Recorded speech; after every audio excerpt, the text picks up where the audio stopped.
Hello, my name is Goodwin-Gill, and I am particularly pleased to be invited by Alex Alenikov to speak on strategy and strategic litigation at this, the first annual conference of the Global Strategic Litigation Council on Refugee Rights. My own involvement in using the courts to win strategic gains for refugees goes back now for quite some time. The fourth edition of my book, The Refugee in International Law, was published last year, now co-authored with Jane McAdam and Emma Dunlop. Much has changed since the first edition was published in 1983. Then it listed just 2 pages of cases, while the present edition contains 22 closely typed pages in a larger format, amply demonstrating, I think, the extent to which the refugee status determination process has become legalized and judicialized. Looking back at my own engagement in litigation, I see that not much strategy was involved, at least to my way of thinking. I assisted in drafting the amicus briefs for UNHCR in Stevic, Cardozo-Fonseca, Canada-Segovia and Human Rights Centers, among others, then offered my expert legal opinion ad hoc and on demand in countless other cases on the meaning and application of the 1951 Convention. These included my views on exclusion, political crime, persecution, non-state actors, safe third country, non-refoulement, non-penalization, and the burden of standard of proof, until finally, dissatisfied with the particular use made of an opinion in the Shah and Islam case, although not the judgment, I decided it was time to practice what I preached. And so I acted pro bono for UNHCR in Roma Rights, El Ali and Al Rawi, and then represented individual claimants in, among others, Al Jeddah and MSM Somalia. In the meantime, I also gained valuable experience in the European Court of Human Rights and the International Court of Justice, although not in refugee or related cases. But as for strategy in all this, apart from the desire to win from the client, that is, well, who can say? Still, there is probably consensus as to meaning.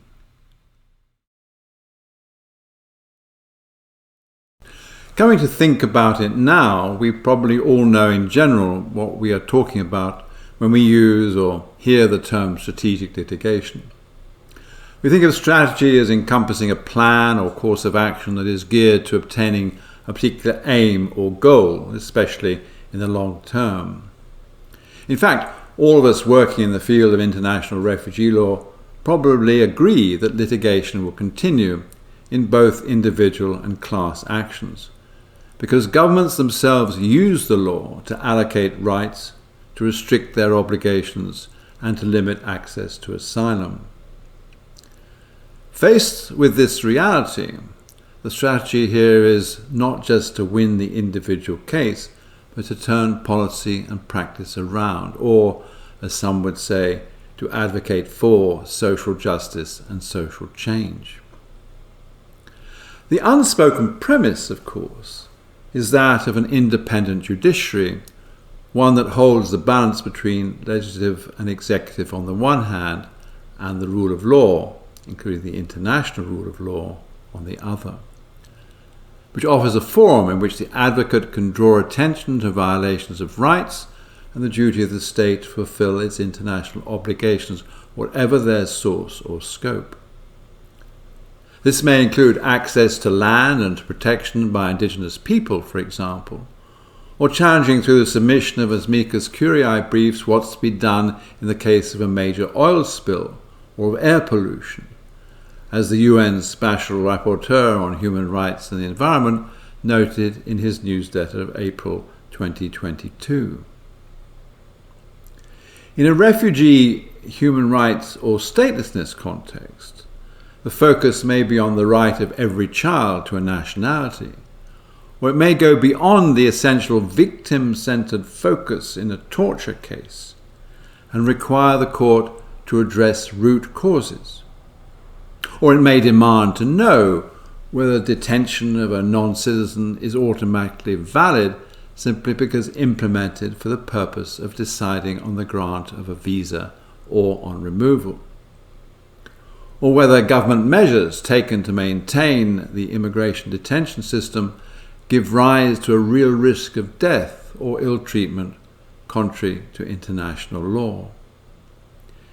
In each case, the interests of the individual must always remain a primary consideration. The impact of positive decisions in each case will likely fall wider. However, and in many instances,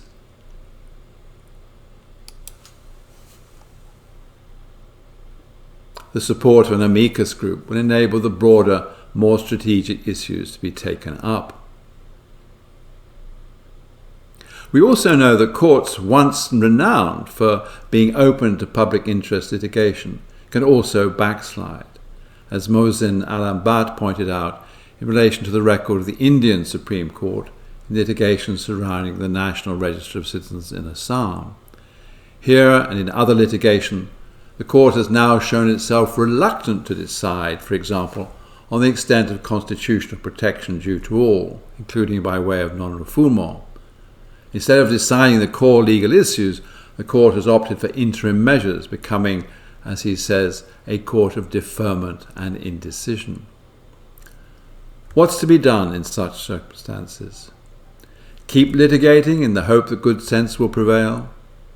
The overall premise, though, still holds good, even if more effort and commitment is needed to ensure, both through litigation and other capacity-building initiatives, greater familiarity among judges of the basic principles of international refugee law. Perhaps, as Amnesty International noted in August 2020, finally all that strategic litigation means is going to court to protect human rights. Although it qualified this by recognizing that the word strategic means that we choose which cases to intervene on, based on our objective of achieving systematic change. But choice is important, not only to us, the lawyers, but also to those whom we represent, the refugees. A choice is made over and above the facts and merits of an individual claim, which in turn means that resources will be allocated to support the case in order to pursue or promote a wider goal. But how will this impact the individual? What are the criteria by which we choose, and how transparent and honest are we? And in what degree are the refugees involved? And is it not rather self-indulgent to tell ourselves that the record litigation, good and bad, has value as history? So the point is, there is some dissensus here as to ways and means.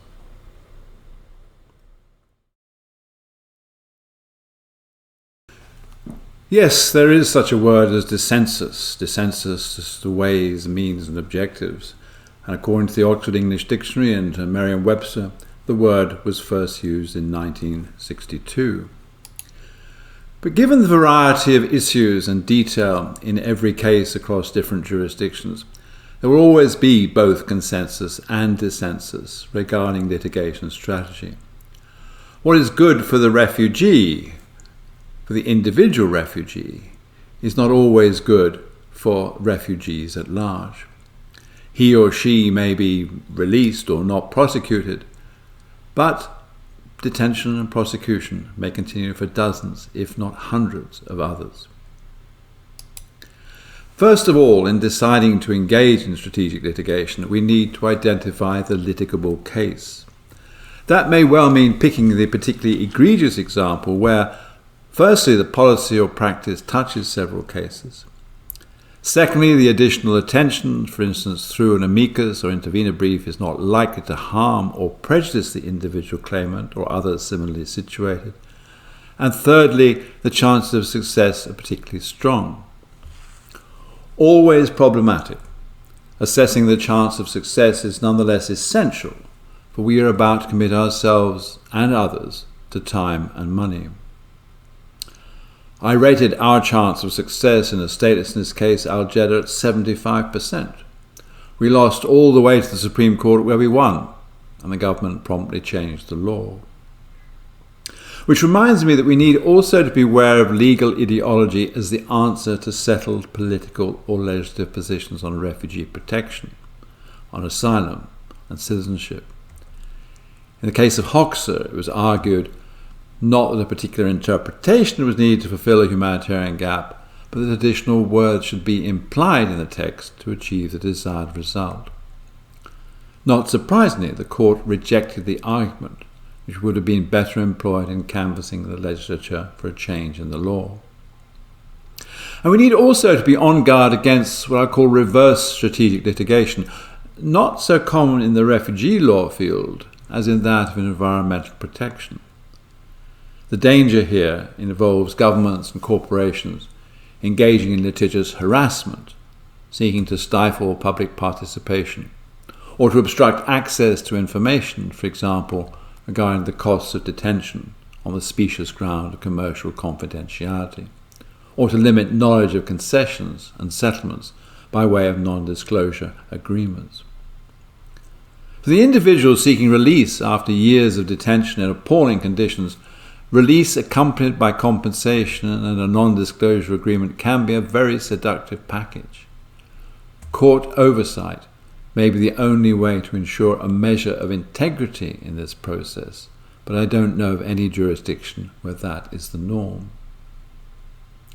In the professional relationship between lawyer and client, there may be little room for strategy apart from individual interests, and any broader impact of success may be no more than incidental and coincidental. We have doubtless all had the dream, as Scott Crosbie remarked, that the one case we're litigating today will finally crack the system. The reality is that, and Australia experience confirms this only too well, offshore detention has to be fought and won, or sometimes lost, case by individual case, as the journalist Ben Doherty recently noted.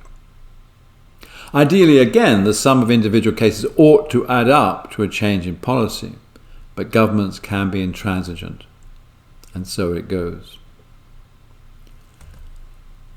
Which leads me to consider a strategy for collaboration and coordination. It leads me to the here and now, to the question of how we, as individuals and as members of the GSLC, can contribute to and benefit from a more proactive, coordinated and needs-based approach to strategic litigation.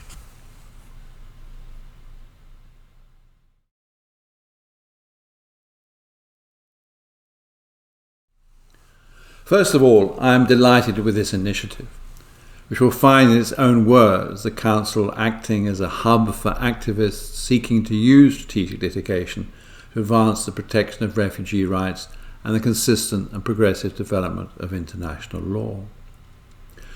Progress in international protection, as I've often said, has long been driven by lawyers presenting claims and fighting cases in first instance, appeal and Supreme Courts, and before regional and universal oversight mechanisms.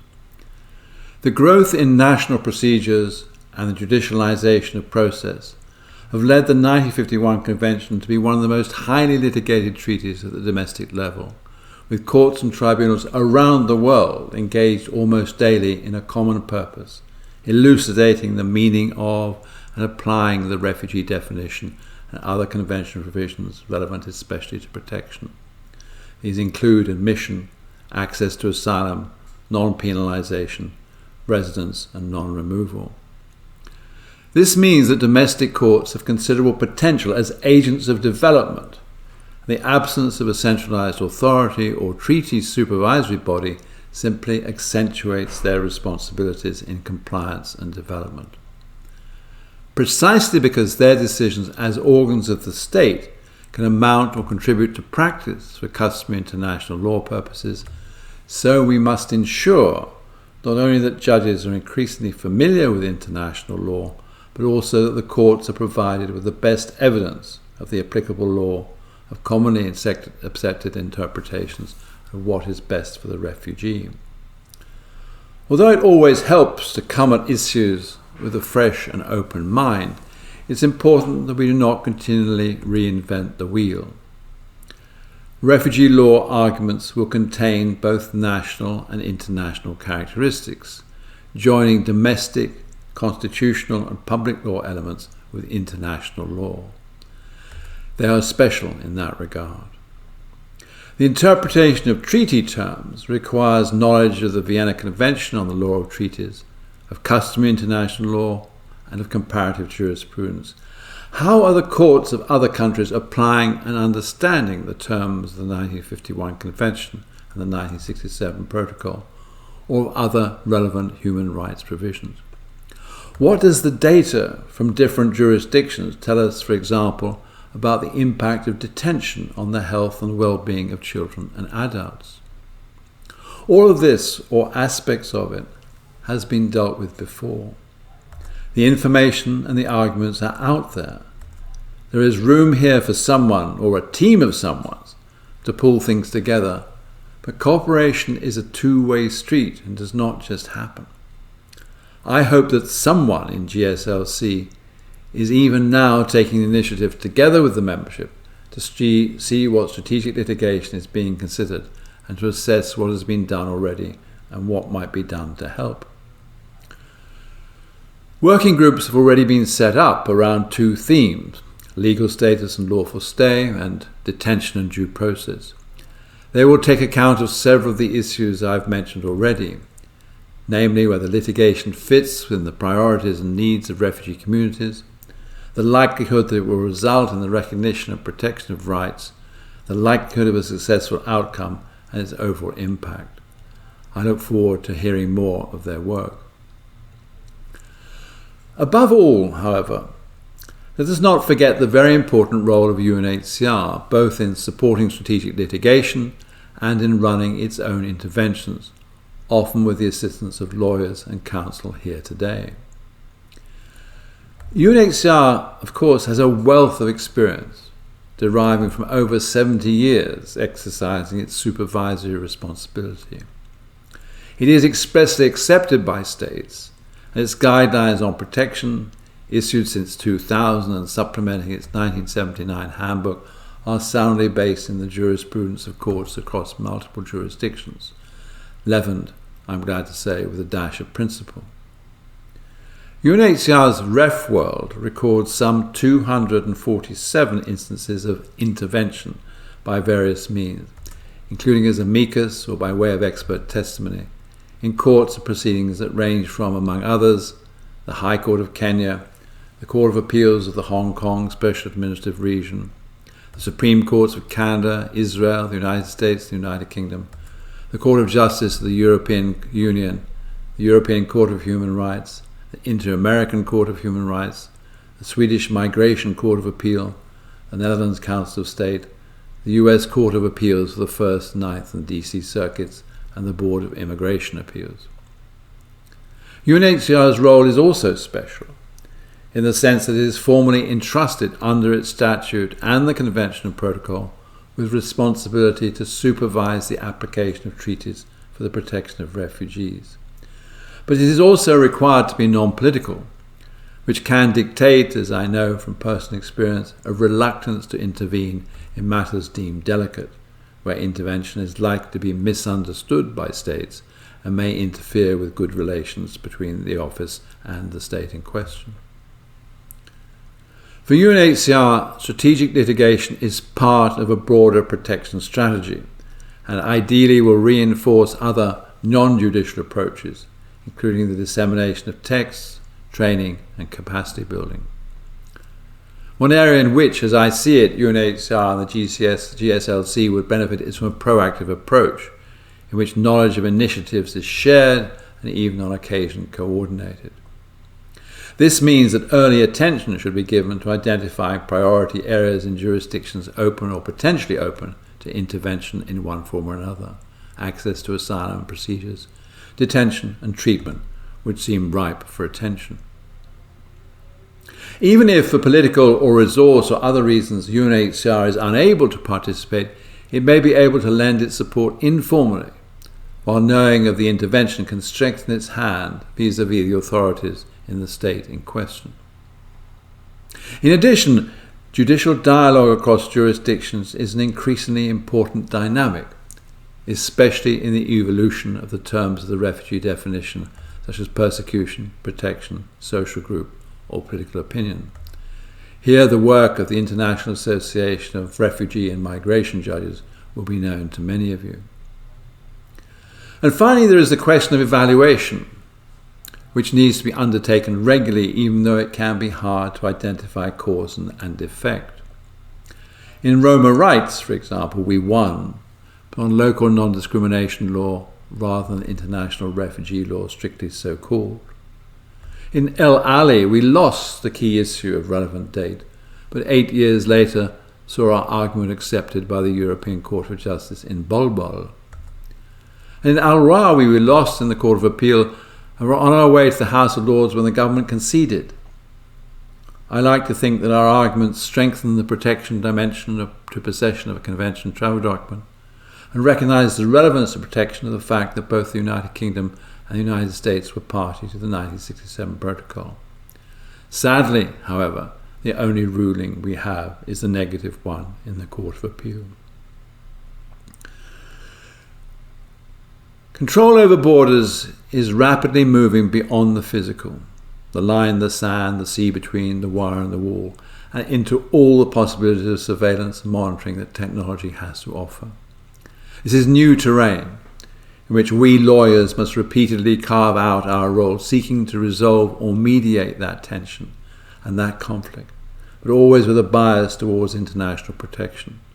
A vision which, despite its ups and downs, continues to place value on human dignity, on privacy, agency, identity, equality before the law, and security from harm. It is that practice over decades that enables us as advocates and international lawyers to speak with confidence of the right to seek asylum, though the road may be fraught, of the right not to be refooled, of the right to claim protection and to be heard, of the right not to be penalised for illegal entry or presence, of the right to be protected against torture or inhuman and degrading treatment, of the right to family reunion, of the right to education, of the right to work, of the right of the child in flight to decisions that take due and proper account of his or her best interests, that do not rob the child of their childhood or damage their physical or mental health, or otherwise deny them in the short time allowed by childhood the opportunity to prepare for a meaningful life in community. We now know, or ought to know, that refugee situations are not temporary and exceptional, they are indefinite. And we ought to know too that unilateralism does not produce solutions to displacement commensurate with human dignity, let alone with international law. International law defines the refugee and the rights of the refugee, but it leaves open certain critical issues. The law in its ordinary aspect, the criminal law, the law of tort, labour law, also protects the refugee. Using the courts and the opportunities for strategic litigation is our task to make that protection real and effective. Good hunting and good luck. Thank you.